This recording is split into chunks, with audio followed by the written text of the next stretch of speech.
Europe 1, 16h-18h. Historiquement vôtre. Stéphane Bern. Aujourd'hui, dans Historiquement Vôtre, avec Jean-Luc Lemoyne, David Castel-Lopez et Gavin Clemente Ruiz, ont réuni des personnages qui ont redonné vie à Mary Stuart. Après Katharine Hepburn et Annie Girardot, vous nous racontez, Jean-Luc, celle qu'il a incarnée plus récemment sur les planches, Isabelle Adjani. Vous voyez à quoi ressemble Elsa, la Reine des Neiges, Stéphane ? Bah, à peu près, oui. Vous voyez à quoi ressemble la laitière des pubs Nestlé ? Oui. Et est-ce que vous voyez à quoi ressemble un consommateur de LSD ? Ouais, j'imagine. Oui, mélangez ces trois images dans votre tête et vous obtiendrez Isabelle Adjani dans le rôle de Mary Stuart, non. au Théâtre Marigny dans les années 2000. Isabelle a les yeux bleus, Isabelle a les yeux bleus. Car oui, Isabelle Adjani aussi a redonné vie à Mary Stuart. Puis Florence Foresti a redonné vie à Isabelle Adjani qui redonnait vie à Mary Stuart. Je ne suis pas folle, vous savez. Bonsoir. En 2006, la comédienne aux 5 Césars, aux rétines élégamment exorbitées et aux réactions inattendues, interprète Mary Stuart avec brio, dans une mise en scène de Didier Long, au Théâtre Marigny à Paris. Isa, oui je l'appelle Isa, reçoit chaque soir une standing ovation digne d'un Mick Jagger suintant sur la scène du Stade de France. Elle devient la rockstar du Marigny, la Madonna des intellos parisiens, le jet de culotte en moins. C'était le jet de culotte. Il était un peu ambitieux celui-là, mais vous avez l'idée globale. Les autres personnages ne sont que des faire-valoir quand elle interprète Mary Stuart, écrit le journal Le Monde.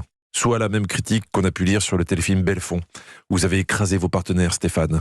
Ne dites pas le contraire, j'ai lu cette critique sur votre page Facebook. Non. Et c'est même votre compagnon qui l'a Je n'ai écrite. écrasé personne. Si.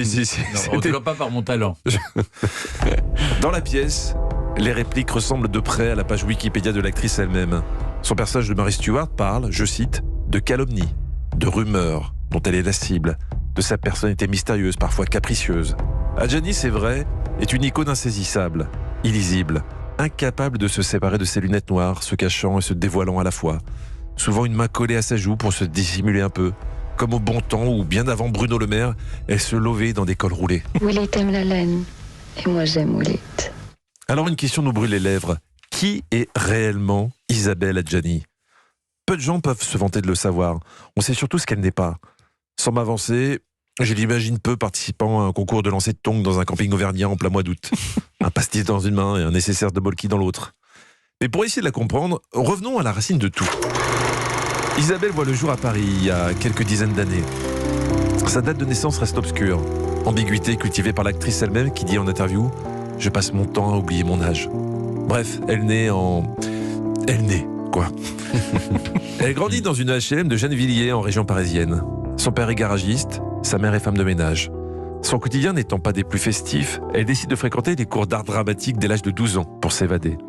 Repérée par Robert Hossein, elle joue ensuite Molière à la Comédie Française et sera révélée au cinéma en 1974 dans un film sur l'éducation bienveillante mais pas trop qui enflammerait les réseaux sociaux s'il sortait aujourd'hui, La Gifle.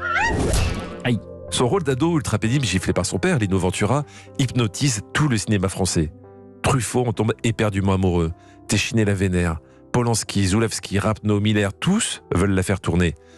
Alors pourquoi, au fil des années, comme le regrettait son personnage de Mary Stuart, lui a-t-on collé cette image d'actrice un peu capricieuse ? Sans doute parce qu'elle est entière et sans concession.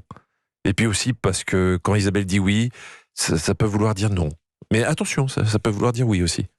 Ou peut-être. Ou alors non. Puis oui. Oh. Elle est comme un gamin face au bac d'un glacier italien. Le tiraillement est long, douloureux, mais quand le choix est fait, il est fait. Ou pas. Enfin, ça dépend.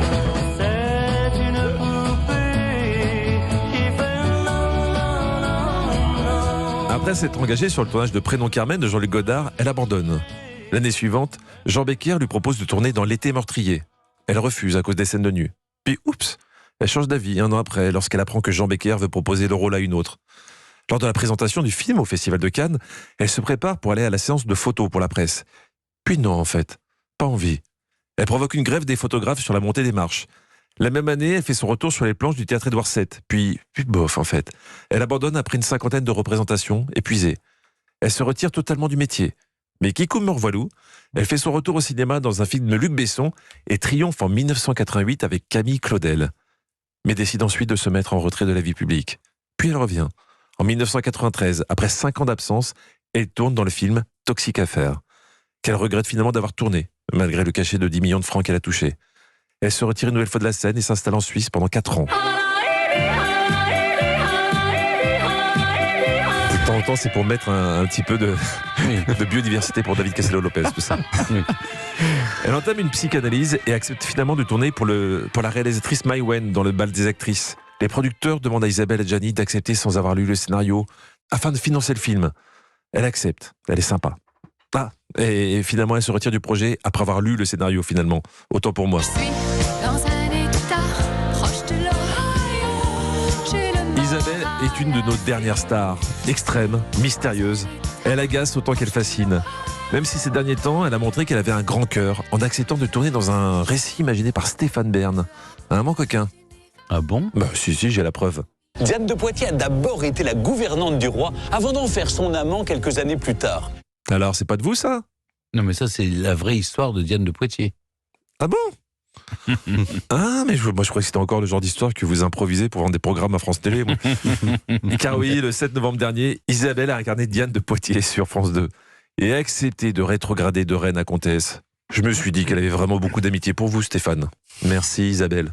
Merci Jean-Luc. Historiquement vôtre.